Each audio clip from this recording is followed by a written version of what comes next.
तो भगवान बोल रहे हैं, ये वही शब्द है जो शुरू में अर्जुन ने प्रश्न किया था। जो कर्मों को त्याग कर जंगल में चले जाते हैं ऐसे व्यक्ति, और जो संसार में रहकर कार्य करते हैं, उन दोनों में से कौन उत्तम है। तो उसी बात को भगवान यहाँ पे बता रहे हैं कि जो लोग सन्यासी बन जाते हैं, ऐसा नहीं है कि जो अपने कर्तव्य कर्मों का पालन करते हैं वो नीचे रह जाते हैं। यहाँ पे भगवान बता रहे हैं कि जो सन्यासी जिस गंतव्य, जिस पद तक जाते हैं, कर्म योगी भी वहाँ तक पहुँच सकता है।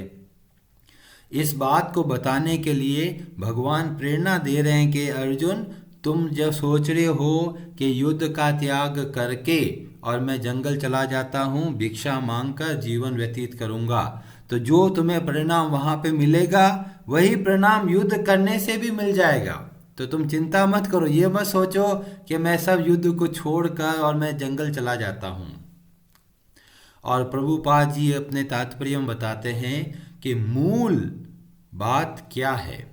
मूल बात यह है कि हम सब भगवान श्री कृष्ण के सनातन अंश हैं, और जब हम भगवान श्री कृष्ण से जुड़ेंगे तभी हम प्रसन्न रह सकते हैं।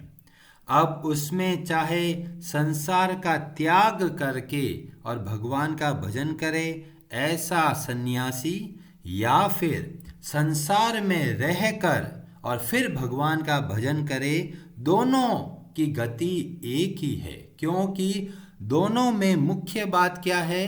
भगवान से जुड़ना।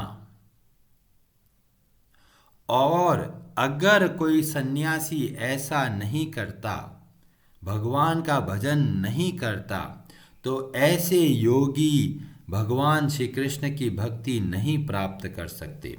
अगला श्लोक में भगवान श्री कृष्ण के इस श्लोक को थोड़ा और अच्छे से बताएंगे, पर इस श्लोक के माध्यम से हमें ये पता चलता है कि जो सन्यासी भगवान श्री कृष्ण के भजन में लगते हैं, उनको जो गति प्राप्त होती है वही गति उन सबको प्राप्त होती है जो परिवार में रहकर, संसार में रहकर अपना सारे कर्तव्य कर्मों को भगवान की सेवा समझ के करते हैं। क्योंकि सब में मूल है भक्ति। भक्ति के बिना संन्यास काम नहीं करेगा और कर्म योग भी काम नहीं करेगा। योग शब्द का मतलब ही होता है भगवान श्री कृष्ण से जुड़ना। अगर उससे नहीं जुड़ते तो वो योग बन ही नहीं सकता।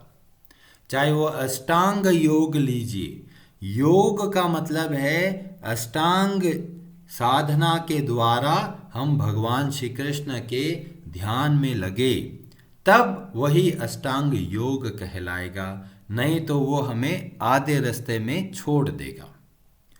तो ऐसे बहुत सारे सन्यासी हुए जो बहुत उच्च कोटि के भगवान श्री कृष्ण के भक्त हुए, जैसे कि सुखदेव गोस्वामी, जैसे कि माधवेंद्र पुरी। ये बहुत उच्च कोटि के सन्यासी थे, पर वास्तव में उनके हृदय में भगवान श्री कृष्ण के प्रति अपार भक्ति थी। माधवेंद्र पुरी जो अभी 700 साल पहले ही आए हैं, उनके लिए भगवान स्वयं भोजन की व्यवस्था करते थे। माधवेंद्र पुरी जी इतने बड़े सन्यासी थे कि उन्होंने प्रण लिया था कि मैं किसी से अन्न का याचना नहीं करूँगा, जो स्वयं आके मेरे को दे देंगे मैं वही खाऊंगा, उसके सिवा और कुछ नहीं खाऊंगा। कभी भिक्षा नहीं मांगते थे और ऐसे कई कई दिन तक भूखे रह जाते थे। क्यों? क्योंकि लोगों को पता ही नहीं चलता भाई बाबा जी को भूख लगी है या नहीं लगी है। तो भगवान श्री कृष्ण अलग अलग रूपों में प्रकट होकर उनके भोजन की व्यवस्था करते थे। तो एक इस तरह के सन्यासी हैं जो पूर्णतया भगवान श्री कृष्ण की भक्ति में लीन है। पर जो सन्यासी भगवान की भक्ति में सीधा नहीं लगते, तो कहते हैं उनसे कई गुना ज़्यादा श्रेष्ठ है जो भगवान की भक्ति करते हैं। और इस संदर्भ में श्रीमद् भागवतम में बहुत अद्भुत कथा आती है महाराज अम्बरीश के बारे में। महाराज अम्बरीश एक राजा जो अपना सारा कर्तव्य कर्म बहुत अच्छे से निभाते हैं, पर अपने पूरे शरीर, अपनी इंद्रिया, अपना मन और बुद्धि सब के सब भगवान श्री कृष्ण के चरणों में लगाते हैं। वो भगवान की कथा सुनते हैं, अपने कानों से, अपने मुंह से भगवान का कीर्तन करते हैं, हाथ पांव से भगवान के मंदिर की सेवा करते हैं। अभी कई लोग ऐसा सोचते हैं, जी ये भगवत गीता का ज्ञान तो मेरे योग्य नहीं है, मेरी पत्नी घर पे खाली बैठी है, वो ज्ञान ले लेगी। बहुत सारे लोग ऐसा सोचते हैं, पर जब हम भागवतम के पन्नों पर जाते हैं तो हमें पता चलता है जो घर के लीडर हैं वे स्वयं भगवत गीता श्रीमद् भागवतम का सावधानी पूर्वक अध्ययन करते हैं। और बहुत बड़ी कथा है, संक्षेप में बता रहा हूँ। दुर्वासा जो मुनि ऋषि थे वो किसी कारणवश उनसे क्रोधित हो गए, और दुर्वासा ऋषि जो कि बहुत बड़े सन्यासी है पर इनका सीधा भगवान श्री कृष्ण की भक्ति नहीं करते, वो अष्टांग योग के साधना के मार्ग में थे। तो उन्होंने महाराज अम्बरीश को मारने के लिए एक भयंकर कृत्या का उत्पन्न किया। कृत्या का मतलब आप समझ लीजिए कोई बहुत ही रोबोट, हाई क्वालिटी का रोबोट। तो कृत्या को डेवलप किया कि जाओ कृत्या, इस अम्बरीश को मार डालो, ये मेरा अनादर किया है इसने। और वो कृत्या जाती है महाराज अम्बरीश को मारने के लिए। अब देखिए महाराज अम्बरीश के सामने एक भयंकर राक्षसी उनको मारने के लिए आ रही है, और महाराज अम्बरीश का हृदय व्याकुल नहीं हुआ, घबरा नहीं रहे, वो मन में भगवान श्री कृष्ण का स्मरण करते जा रहे हैं, उनको भय नहीं लग रहा। और कृत्या जैसे जैसे पास आ रही है उतना ही महाराज अम्बरीश का ध्यान भगवान में लगा हुआ है, और यह देखकर सुदर्शन चक्र स्वयं प्रकट हो गए और तुरंत उस कृत्या का वध कर दिया। अब सुदर्शन चक्र क्या कर रहे हैं? दुर्वासा मुनि के पीछे चल रहे हैं उनको मारने के लिए, और दुर्वासा ऋषि घबरा रहे हैं। अब एक तरफ देखिए सन्यासी है और एक तरफ देखिए गृहस्थ है, महाराज अम्बरीश, उनका परिवार है, अपना कर्तव्य कर्म अच्छे से निभाते हैं, और फिर भी देखिए उनकी अवस्था में कितना अंतर है। भगवान के भक्त होना बहुत बड़ी बात है। और दुर्वासा ऋषि भाग रहे हैं और पीछे सुदर्शन चक्र उनके है, और जगह जगह पे भटक रहे हैं। पहले वो ब्रह्मा जी के लोक में जाते हैं, वहाँ पर भी उनको सहायता नहीं मिलती। भगवान शिव के पास जाते हैं, वहाँ पर भी सहायता नहीं मिलती।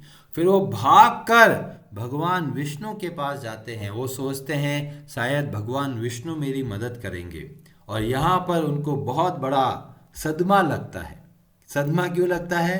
भगवान खुद हाथ खड़े कर देते हैं। भगवान बोलते हैं मैं खुद अपने भक्तों के अधीन हूँ, मेरे हाथ में कुछ नहीं है। और यहाँ पर भगवान अपना हृदय बताते हुए 9वें स्कंद में बताते हैं अहम भक्त पराधीनो, मैं अपने भक्तों के अधीन हूँ। तो बताया गया भक्ति मार्ग पे चलने वाले ऐसे उच्च कोटि के योगी होते हैं, उनको भगवान कहते हैं ये मेरे स्वामी है और मैं उनका दास हूँ। मैं तो भक्तन का दास और भगत मेरे मुकुटमणि। तो ऐसे ये है तरीका भक्ति का। तो मुख्य बात यह है कि हमें भगवान श्री कृष्ण की भक्ति में लगना है जो सर्वोच्च गति प्रदान कर सकते हैं। अब कई लोग बोलेंगे अरे प्रभु जी, भक्ति करने से ज्ञान और वैराग्य कैसे प्राप्त होगा, उसके बिना तो हम संसार से छूट ही नहीं पाएंगे। तो उसका उत्तर हमें श्रीमद् भागवतम के प्रथम स्कंद में पता चलता है, जहाँ पर सूत गोस्वामी जी बोलते हैं वासुदेवे भगवती भक्ति योगः प्रयोजितः। जो भगवान श्री कृष्ण की भक्ति करते हैं, जनयेत याशु वैराग्यम ज्ञानम च यद अहेतुकम। जो भगवान श्री कृष्ण की भक्ति में तत्पर होते हैं, उनको वैराग्य भी स्वतः ही मिलने लगता है और ज्ञान भी स्वतः ही मिलने लगता है। तो केवल आप भगवान श्री कृष्ण की भक्ति करते करते इस संसार के बंधन को बहुत आसानी से पार करके भगवान के धाम को जा सकते हैं। ये हमारे लिए एक बहुत बड़ी आशा की किरण है। हम अभी तक सोच रहे थे कि हम तो संसार में बैठे हैं, फंसे हुए हैं, कोई धंधे में बैठे हैं, पता नहीं हमारा क्या उद्धार होगा। यहाँ देखो ऋषि मुनि हरिद्वार में बैठ के घोर तपस्या कर रहे हैं। तो आप चिंता मत कीजिए, केवल भगवान श्री कृष्ण की भक्ति करते करते बहुत सारे ऋषि मुनियों से भी बहुत आगे तक जा सकते हैं। तो हमें इस श्लोक के माध्यम से पता चलता है कि आप घर में रहकर भी भगवान श्री कृष्ण की भक्ति करते हुए परम पद को प्राप्त कर सकते हैं। हरे कृष्णा जी, आप सबका बहुत बहुत धन्यवाद। और